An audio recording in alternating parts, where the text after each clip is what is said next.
The characteristic that really, I think, hits home for me or resonates with me is children, and when they see departed loved ones. They talk about people who have already died.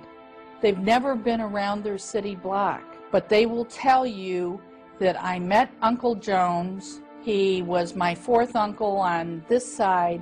He lived in Birmingham. He died in a fire, and he's buried at yada yada place. I mean, they can come back sometimes with very specific data.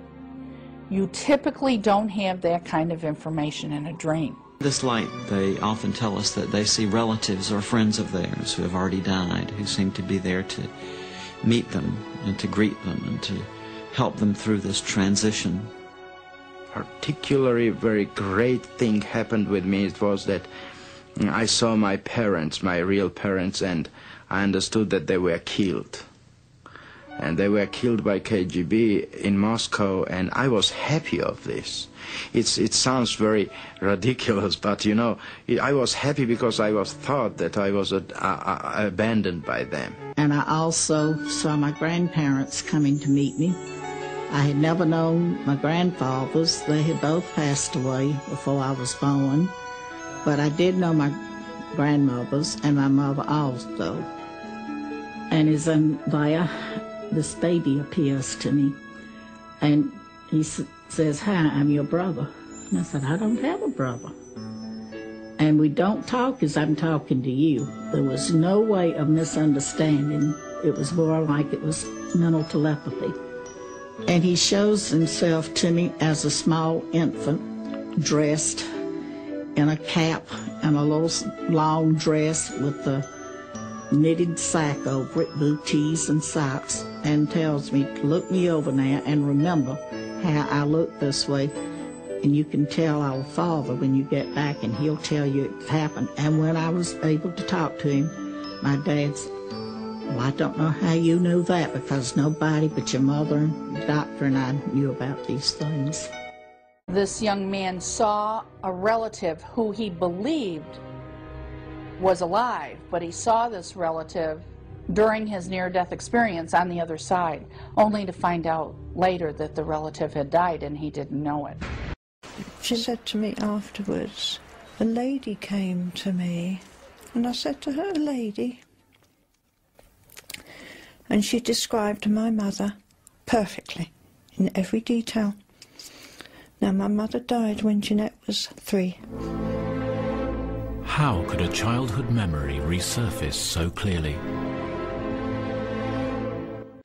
Visions of angels are as real as any other human experience.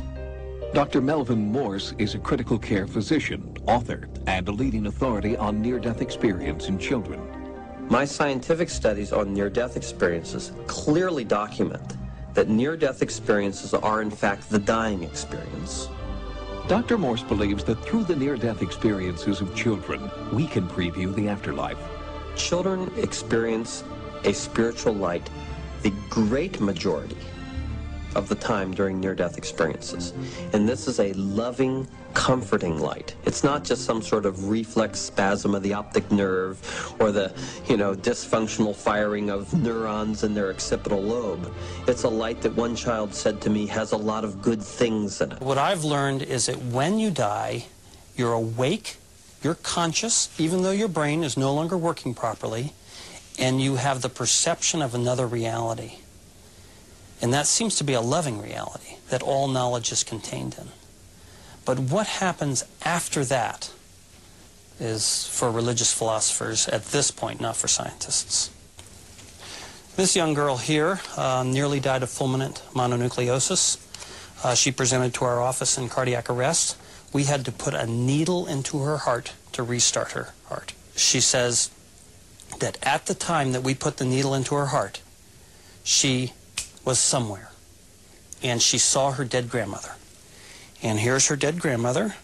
She's drawn a light around her dead grandmother. She says, I saw my grandmother, and I was just so shocked to see her because she seemed so real and lifelike, and yet she had died some years ago. She then says, and then I was back. And I said to her, what do you mean you were back? And she goes, that's what I've been trying to figure out.